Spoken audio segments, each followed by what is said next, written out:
அனைவருக்கும் வணக்கம்.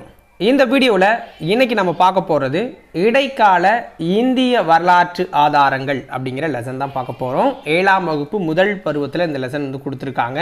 ஒரு முறை புத்தகத்தில் படிச்சுட்டு ஒரு டெஸ்ட் மாதிரி இந்த வீடியோ பதிவை அட்டென்ட் பண்ணுங்கள். ஓகேவா? வாங்க வீடியோக்குள்ளே போகலாம். முதல் வினா, காஃபி கான் என்பவர் யாருடைய அவைக்கள வரலாற்று அறிஞர்? காஃபி கான் என்பவர் யாருடைய அவைக்கள வரலாற்று அறிஞர்? ஆன்சர் அவுரங்கசீப்போட அவைக்கள வரலாற்று அறிஞர். முதலாம் ராஜேந்திர சோழனின் கொடை குறித்து விளக்கும் செப்பேடு எது? முதலாம் ராஜேந்திர சோழனின் கொடை குறித்து விளக்கும் செப்பேடு எது? திருவாலங்காடு செப்பேடு. திருவாலங்காடு செப்பேடு. சுந்தர சோழனின் கொடை குறித்து விளக்கும் செப்பேடு எது? சுந்தர சோழனின் கொடை குறித்து விளக்கும் செப்பேடு எது? அன்பில் செப்பேடு. அன்பில் செப்பேடு. அடுத்தது சோழர்கால நில கொடைகள். அதை வந்து சரியாக நம்ம வந்து பொருத்தணும். ஓகேங்களா? ஸோ நம்ம வந்து சரியாக பொருத்தணும். பொருத்திடலாமா? ஸோ ஆன்சர் பாருங்கள். வேளாண் வகை நிலங்கள் அப்படின்னா என்ன? வேளாண் வகை நிலங்கள் அப்படின்னா பிராமணர் அல்லாத உடைமையாளருக்கு சொந்தமான நிலங்கள்.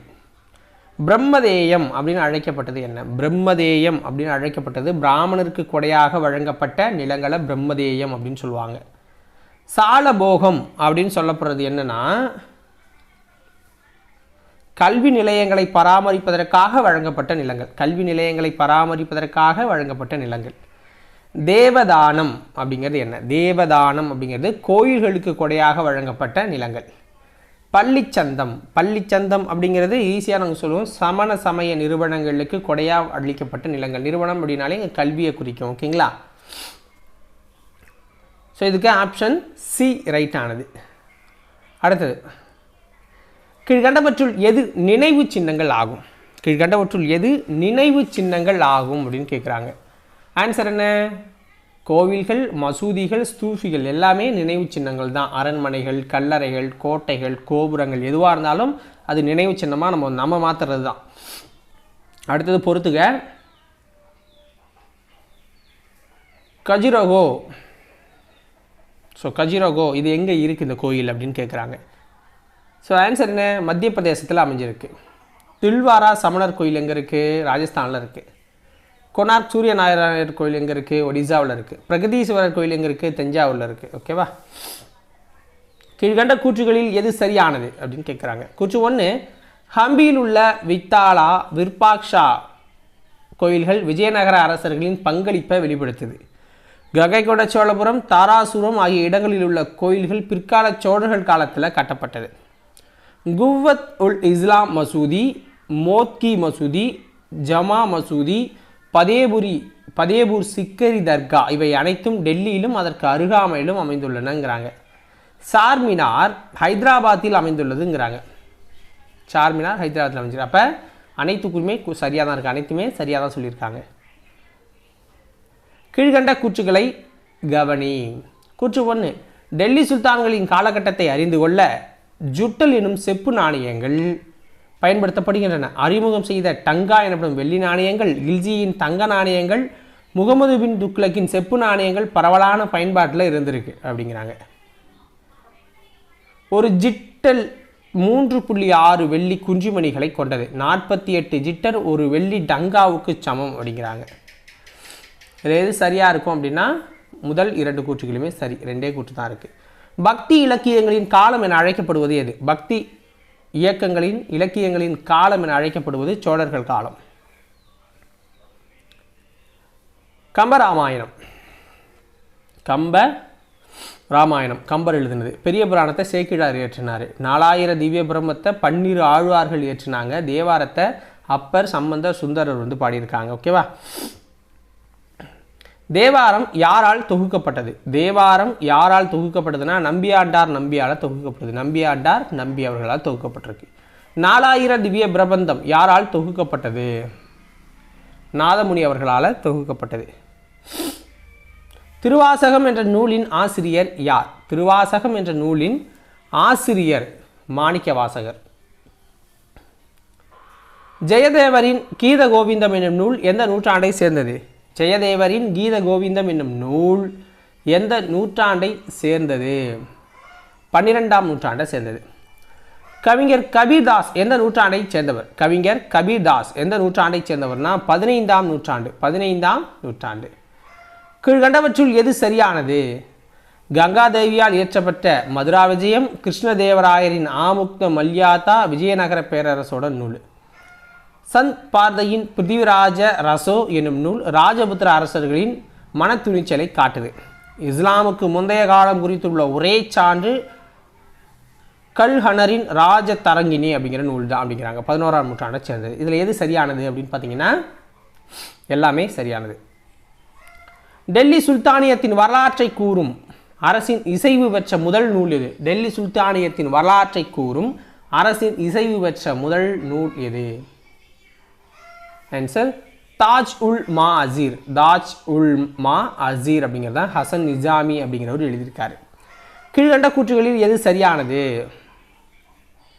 முகமது பின் துக்ளக்கின் அரசவை வரலாற்று ஆசிரியர் ஜியா உத் பரணி தாரிகி புரோஷாஹி என்னும் நூலை இவர் இயற்றியிருக்காரு.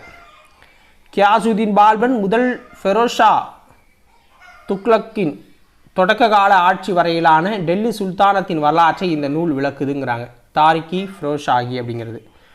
பெரிஸ்டாவின் தாரிக் இ பெரிஸ்டா இந்தியாவின் முகலாய ஆட்சியின் எழுச்சி குறித்து அது பேசுதுங்கிறாங்க. அப்போ அனைத்தும் சரிதான். பொறுத்துக. பாபர் நாமா அப்படிங்கிற நூலை பாபரே எழுதியிருக்காரு. ஐனி அக்பரி அப்படிங்கிறத அபுல் பாசல் அவர்கள் எழுதியிருக்காங்க. தசுகி ஜஹாங்கிரி அப்படிங்கிற நூலை ஜஹாங்கீர் எழுதியிருக்காங்க. தபகத் இ அக்பரி அப்படிங்கிற நூலை நிஜாமுதீன் அகமத் எழுதியிருக்காங்க. தாரிக் இ பதானி அப்படிங்கிறத பதானி அவர்கள் எழுதியிருக்காங்க. ஓகேங்களா. தாரிக் இ பதானி என்னும் நூல் வெளியிடப்பட்ட ஆண்டு என்ன? தாரிக் இ பதானி என்னும் நூல் வெளியிடப்பட்ட ஆண்டு 1595. 13ஆம் நூற்றாண்டில் தமிழகத்திற்கு காயல் என்னும் பகுதிக்கு இருமுறை வந்த பயணி யார்? Marco Polo. தாகுயுக் இ ஹிந்த் என்ற நூலின் ஆசிரியர் யார்? தாகுயுக் ஹி ஹிந்த் என்ற நூலின் ஆசிரியர் யார்? அல் பருனி. அல் பருனி. அடுத்தது பொறுத்துக. மார்க்கோ போலோ வெனிஸை சேர்ந்தவர். இபன் பதுதா மொராக்கோவை சேர்ந்தவர். நிக்கோலோ கோண்டி இத்தாலியை சேர்ந்தவர். டோமிங்கோ பயஸ் போர்ச்சுகீசியர். ஓகேங்களா.